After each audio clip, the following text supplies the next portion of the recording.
Pertama, saya akan memperkenalkan diri. Nama saya Andika Pangestu dari Program Studi Ilmu Komunikasi.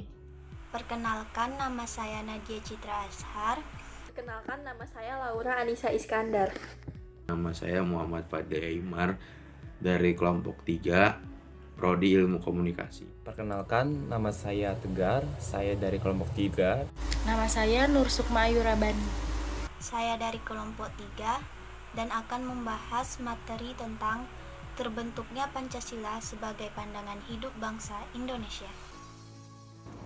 1. Makna pandangan hidup bangsa. Pancasila berperan sebagai pedoman dalam kehidupan sehari-hari atau sebagai pandangan hidup bangsa. Dengan demikian, Pancasila layak menjadi petunjuk arah dalam setiap aktivitas kehidupan.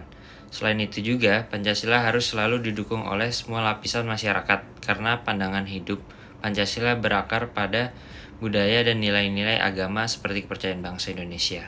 Dengan pandangan hidup yang jelas, bangsa Indonesia dapat memandang dan memecahkan suatu masalah yang dihadapi secara tepat dan gerakan masyarakat yang semakin maju. Sebagai pandangan hidup bangsa, di dalamnya terkandung konsep dasar kehidupan yang diimpikan serta pemikiran dan gagasan yang terdalam tentang pandangan hidup yang dianggap baik dalam Pancasila.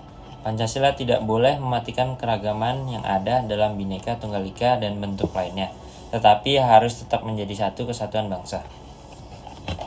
Konsep Bhinneka Tunggal Ika sendiri berasal dari Kitab Sutasoma karangan Empu Tantular yang hidup di Kerajaan Majapahit sekitar abad ke-14. Dengan demikian, Pancasila merupakan cita-cita moral bangsa, memberikan tuntunan atau arahan dan kekuatan spiritual bagi tindakan sehari-hari dan menjalankan kehidupan bermasyarakat, berbangsa, dan bernegara. Pancasila sebagai pandangan hidup berbangsa dan bernegara dapat disebut sebagai ideologi. Sebagai ideologi, Pancasila berakar pada nilai-nilai kehidupan dalam pandangan bangsa Indonesia. Ideologi dapat dipahami sebagai pengetahuan tentang gagasan. Selanjutnya, ideologi juga mencakup pengertian konsep dasar, gagasan, dan cita-cita. Manfaat dijadikannya Pancasila sebagai pandangan hidup bangsa yaitu mengatasi berbagai konflik, sumber motivasi, dan menjadi sumber semangat. Perlunya pandangan hidup bagi suatu bangsa. Pandangan hidup itu artinya pertimbangan atau pendapat yang dijadikan pedoman, pegangan, petunjuk, atau arahan hidup di dunia. Setiap orang harus memiliki pandangan hidup karena pandangan hiduplah yang akan menuntun dalam perjalanan hidup ini, dan pandangan hidup juga sangat berpengaruh bagi masa depan. Ada pula pandangan hidup menurut para ahli, salah satunya menurut Karl Marx, yaitu pandangan hidup adalah suatu media untuk mencapai kesejahteraan dan kesetaraan bersama dalam masyarakat. Pandangan hidup bagi bangsa Indonesia juga berfungsi sebagai pedoman bagi seluruh rakyat Indonesia untuk mencapai cita-cita bangsa sebagai pemecah masalah politik agar tidak terjadi perpecahan, dan juga sebagai pedoman bagi bangsa Indonesia bagaimana untuk berlaku dan bertingkah agar tetap sesuai falsafah negara. Dengan adanya pandangan hidup, bangsa Indonesia memiliki tujuan yang jelas untuk berbangsa dan bernegara, serta bangsa Indonesia mampu berkembang dan terus meningkat. Pancasila sebagai sumber pandangan hidup bangsa Indonesia. Pancasila harus dijadikan sebagai sumber pandangan hidup oleh seluruh warga negara Indonesia. Berikut ini penjelasan Pancasila sebagai sumber pandangan hidup bila dijabarkan sebagai berikut. 1. Ketuhanan yang Maha Esa. Sila pertama ini mengartikan bahwa sebagai warga negara Indonesia mempercayai dan bertakwa pada Tuhan yang disesuaikan dengan agama dan kepercayaan yang dimiliki masing-masing. Makna dari sila ini berarti kita perlu saling menghormati antar umat beragama sehingga tercipta kehidupan yang rukun. Kedua, kemanusiaan yang adil dan beradab. Sila kedua ini berarti sebagai warga negara diminta untuk memahami bahwa setiap manusia memiliki derajat yang sama, sehingga harus saling menjaga dan membantu sesama, membela kebenaran dan keadilan, dan bekerja sama untuk kedamaian bangsa Indonesia. 3. Persatuan Indonesia. Sila ketiga berarti harus menempatkan kesatuan, persatuan, dan kepentingan negara dari kepentingan masing-masing.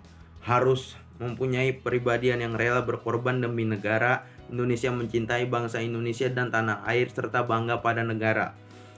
4. Kerakyatan yang dipimpin oleh hikmat kebijaksanaan dalam permusyawaratan perwakilan. Sila keempat ini mengajak kita untuk tidak memaksakan kehendaknya pada orang lain dan mengutamakan kepentingan negara dan orang lain. Jika terjadi perbedaan pendapat dan cara pandang yang menyelesaikannya dengan cara bermusyawarah atau diskusi. 5. Keadilan sosial bagi seluruh rakyat Indonesia. Makna sila ini berarti melakukan perbuatan luhur dengan cara kekeluargaan dan gotong royong. Selalu bersikap adil, selain itu harus seimbang antara hak dan kewajiban dan menghormati hak-hak orang lain. Yang 4. Terbentuknya Pancasila sebagai pandangan hidup bangsa Indonesia.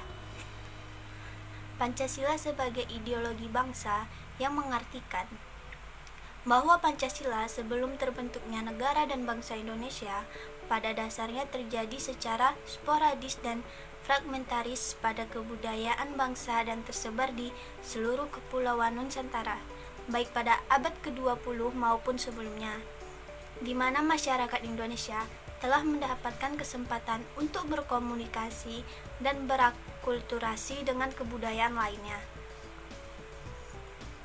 Pancasila sebagai pandangan hidup bangsa yang bersifat timbal balik, yang mengartikan bahwa Pancasila sebagai pandangan hidup bangsa Indonesia memiliki fungsi sebagai pegangan atau acuan bagi manusia Indonesia dalam bersikap dan bertingkah laku berkaitan dengan sistem nilai, tentang baik dan buruk, tentang adil dan zolim, jujur dan bohong, dan sebagainya. Pancasila sebagai perumusan pandangan hidup yang dituangkan dan dilembagakan menjadi pandangan hidup bangsa dan negara, mengartikan bahwa Pancasila memiliki nilai-nilai yang dapat dikembangkan dan secara yuridis disahkan sebagai suatu dasar negara dan secara verbal tercantum dalam pembukaan Undang-Undang Dasar 1945 yang di dalamnya terkandung dalam nilai-nilai sila Pancasila. Sekian, terima kasih. Saya akan memberikan kesimpulan terkait materi tentang pandangan hidup bangsa bagi bangsa Indonesia itu sendiri. Perlu kita ketahui dan sudah kita ketahui atas paparan yang telah dijelaskan bahwasannya Indonesia memerlukan pandangan hidup bangsa. Mengapa demikian? Karena pandangan hidup bangsa Indonesia sangat penting yang telah dijelaskan pada slide pertama. Bahwasannya juga kesimpulan dari Pancasila adalah pandangan hidup bangsa itu sendiri. Mengapa demikian? Karena Pancasila merupakan nilai kristalisasi dari bangsa Indonesia itu sendiri. Jadi pandangan bangsa Indonesia itu sendiri adalah Pancasila, yaitu tentang ketuhanan, kemanusiaan, keadilan, musyawarah mufakat, dan keadilan sosial. Maka kelima itu adalah pandangan hidup bangsa Indonesia itu sendiri. Dan sudah kita ketahui pada slide ketiga bahwasannya pandangan hidup bangsa itu sangat penting. Baiklah, itulah kesimpulan yang bisa saya berikan. Saya Tegar Juardani dari kelompok 3. Terima kasih.